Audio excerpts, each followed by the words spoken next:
नमस्ते और स्वागत है। नमस्कार।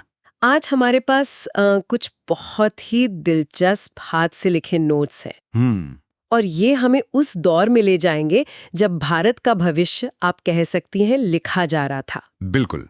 हम बात करेंगे एक ऐसी कंपनी की जो आई तो थी मसालों और कपड़ों का व्यापार करने, लेकिन बन बैठी हिंदुस्तान की हुक्मरान। और उससे भी ज्यादा दिलचस्प कहानी ये है कि कैसे उस कंपनी पर लगाम कसने के चक्कर में हाँ, ब्रिटिश सरकार धीरे धीरे खुद ही भारत की शासक बन गई। मतलब ये कोई सोचा समझा प्लान नहीं था। बिल्कुल नहीं।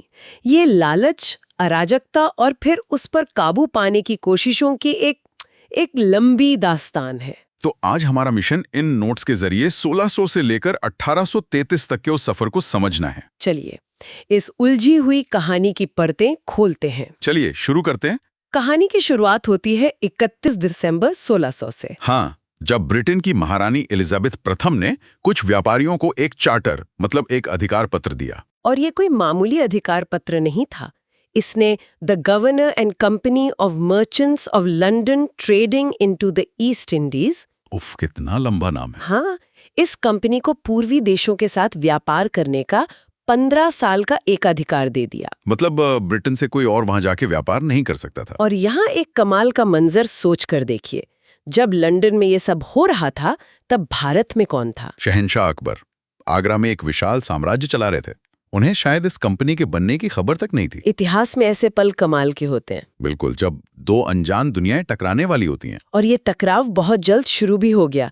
1608 में कैप्टन हॉकिंस सूरत पहुंचे। फिर 1615 में सर थॉमस रो जहांगीर के दरबार में आए और उन्हें फैक्ट्री लगाने की इजाजत मिल गई। लेकिन असली गेम चेंजर तो 1717 में आया। हाँ, जब मुगल बादशाह फर्रुखशेर ने कंपनी को एक दस्तक जारी किया। ये दस्तक क्या था? दस्तक को आप आज की भाषा में एक सुपर वीआईपी पास समझ सकते हैं। वीआईपी पास? हाँ, इसके जरिए कंपनी को बंगाल, बिहार और उड़ीसा में बिना कोई टैक्स या चुंगी दिए व्यापार करने की खुली छूट मिल गई। ये बहुत बड़ा फायदा था। लेकिन एक व्यापारिक छूट इतनी बड़ी समस्या कैसे बन गई कि उसने लड़ाइयों को जन्म दे दिया? लालच। कंपनी के कर्मचारी इस दस्तक का इस्तेमाल अपने निजी व्यापार के लिए भी करने लगे। अच्छा। वो अपना माल भी कंपनी का बताकर बिना टैक्स दिए बेचते थे। इससे बंगाल के नवाब को राजस्व का भारी नुकसान हो रहा था। और स्थानीय व्यापारी तो बर्बाद हो रहे होंगे। बिल्कुल। तो यहीं से टकराव की जमीन तैयार हुई। ये सिर्फ एक आर्थिक मुद्दा नहीं रहा, ये सत्ता का सवाल बन गया। और इसी टकराव का नतीजा था 1757 का प्लासी का युद्ध। यहाँ से कंपनी का चरित्र पूरी तरह बदल जाता है ना। आपने बिल्कुल सही नस पकड़ी है। प्लासी का युद्ध असल में युद्ध कम एक बड़ी राजनीतिक साजिश ज्यादा था। साजिश। हाँ, रॉबर्ट क्लाइव ने नवाब सिराजुद्दौला के सेनापति मीर जाफर को नवाब बनाने का लालच देकर अपनी तरफ मिला लिया। मैदान में लड़ाई तो बस नाम की हुई। तो कंपनी को समझ आ गया कि भारत में सेना से ज्यादा साजिश काम आती है। सही। लेकिन असली सैन्य ताकत तो 1764 के बक्सर के युद्ध में दिखी। हाँ, क्योंकि बक्सर में उन्होंने किसी एक नवाब को नहीं हराया। बिल्कुल। बक्सर में कंपनी ने बंगाल के भगोड़े नवाब मीर कासिम, अवध के नवाब शुजाउद्दौला और खुद मुगल बादशाह शाह आलम द्वितीय, मतलब 3 बड़ी ताकतों की मिलीजुली सेना को। हाँ, और उन्हें हरा दिया। इस जीत ने यह साबित कर दिया कि कंपनी अब भारत की सबसे बड़ी सैन्य शक्ति है। और बक्सर के बाद हुई 1765 की इलाहाबाद की संधि। यहाँ एक शब्द बार बार आता है, दीवानी। दीवानी। सुनने में तो ये सिर्फ टैक्स वसूलने का अधिकार लगता है, पर मुझे लगता है यहीं से असली खेल शुरू हुआ। एकदम सही। दीवानी मिलना सिर्फ टैक्स वसूलना नहीं था, ये सत्ता की चाबी थी। सत्ता की चाबी। इसका मतलब था कि बंगाल, बिहार और उड़ीसा का पूरा खजाना अब कंपनी के हाथ में था। और यहीं से रॉबर्ट क्लाइव ने द्वैध शासन यानी दोहरी सरकार की एक बहुत ही चालाक व्यवस्था शुरू की। चलिए इस द्वैध शासन को थोड़ा आसान भाषा में समझते हैं। ये सुनने में ही बड़ा अजीब लगता है। ये इतिहास के सबसे चालाक सिस्टम में से एक था। मतलब पैसा कंपनी वसूलेगी, लेकिन प्रशासन नवाब देखेगा। हाँ, पैसा यानी दीवानी कंपनी के पास, और कानून व्यवस्था, न्याय और प्रशासन यानी निजामत, वो सब नवाब की जिम्मेदारी। जिसके पास कोई पैसा ही नहीं है। बिल्कुल। शक्ति कंपनी के पास और जिम्मेदारी नवाब की। इसका नतीजा तो भयानक हुआ होगा। भयानक से भी ज्यादा। बंगाल में पूरी तरह अराजकता फैल गई। कंपनी के अधिकारी रातों रात अमीर हो रहे थे और आम जनता पिस रही थी। और जब ये खबरें लंदन पहुंची तो ब्रिटिश संसद में खलबली मच गई। उन्हें एहसास हुआ कि उन्होंने एक ऐसा दैत्य बना दिया है जो काबू से बाहर हो रहा है। तो क्या 1773 का रेगुलेटिंग एक्ट इसी खलबली का नतीजा था? बिल्कुल। ब्रिटिश सरकार को डर था कि ये कंपनी इतना पैसा और ताकत हासिल कर लेगी कि वो ब्रिटेन की राजनीति को ही न खरीद ले। अच्छा। इसलिए प्रधानमंत्री लॉर्ड नॉर्थ की सरकार ने ये एक्ट पास किया। इसका मकसद था कंपनी के कामों को रेगुलेट करना। और इसी के तहत भारत में पहली बार एक केंद्रीकृत प्रशासन की नींव रखी गई। हाँ, बंगाल के गवर्नर को बंगाल का गवर्नर जनरल बना दिया गया और मद्रास और बंबई के गवर्नर उसके अधीन आ गए। और उसकी मदद के लिए 4 सदस्यों की एक काउंसिल भी बनाई गई।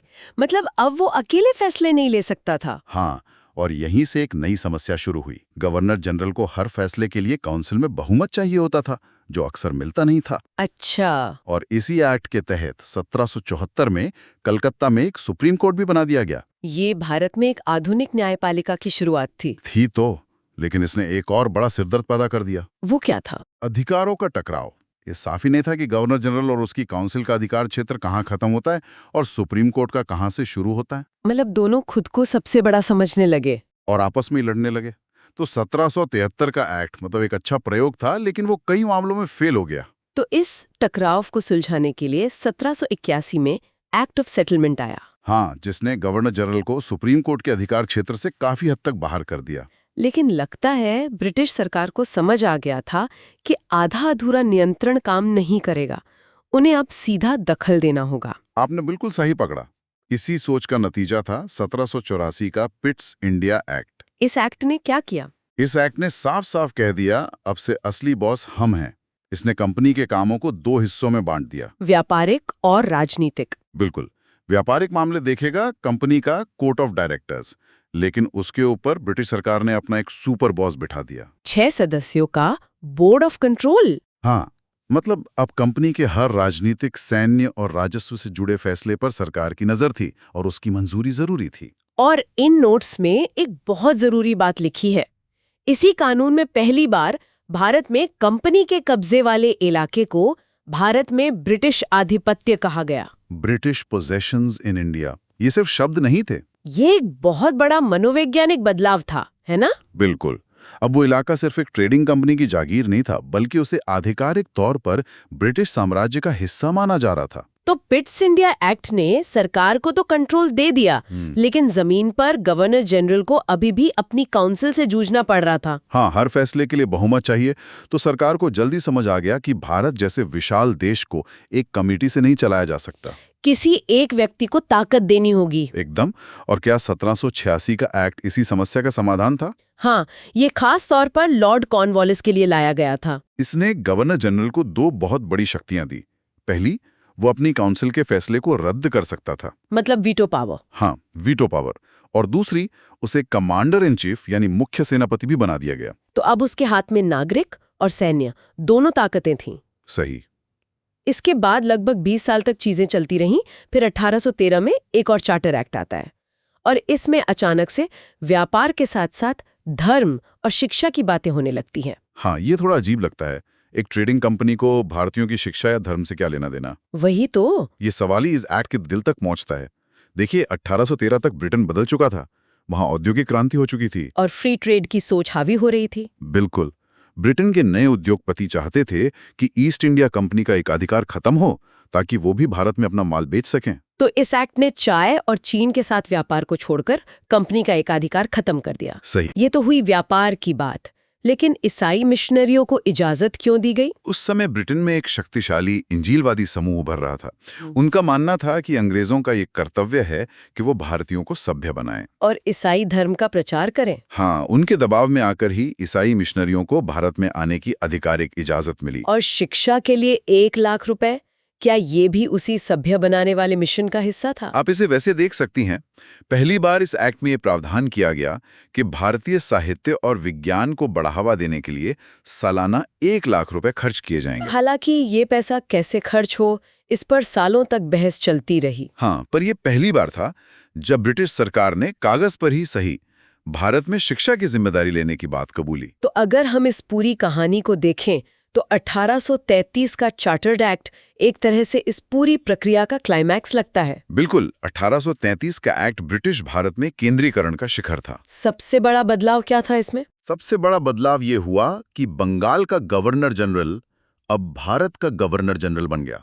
अच्छा। और उसे पूरे ब्रिटिश भारत के लिए कानून बनाने की शक्ति दे दी गई। मद्रास और बंबई की सरकारें अपनी कानून बनाने की शक्ति खो बैठी। और कंपनी के व्यापार का क्या हुआ, जो थोड़ा बहुत बचा था? वो भी खत्म।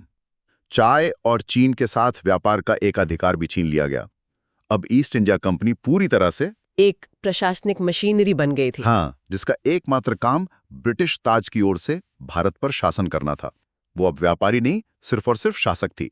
और यहाँ एक और बड़ी दिलचस्प चीज हुई। हाँ। अंग्रेजों को लगा कि भारत में इतने अलग अलग तरह के कानून हैं कि इनको एक करना चाहिए। हाँ, एक रूल बुक बनाने का सोचा उन्होंने। और इसी के लिए एक कमीशन बना। हाँ, भारत का पहला विधि आयोग यानी फर्स्ट लॉ कमीशन बनाया गया, जिसके अध्यक्ष बने लॉर्ड मैकाले। अच्छा, लॉर्ड मैकाले। हाँ, और इसी आयोग के काम से आगे चलकर इंडियन पीनल कोड और सिविल प्रोसीजर कोड जैसे कानूनों की नींव पड़ी, जो आज भी किसी न किसी रूप में हमारे कानूनी व्यवस्था का हिस्सा है। बिल्कुल। तो आज हमने नोट्स के जरिए देखा कि कैसे एक व्यापारिक अधिकार पत्र से शुरू हुई कहानी एक जटिल शासन प्रणाली तक पहुंची।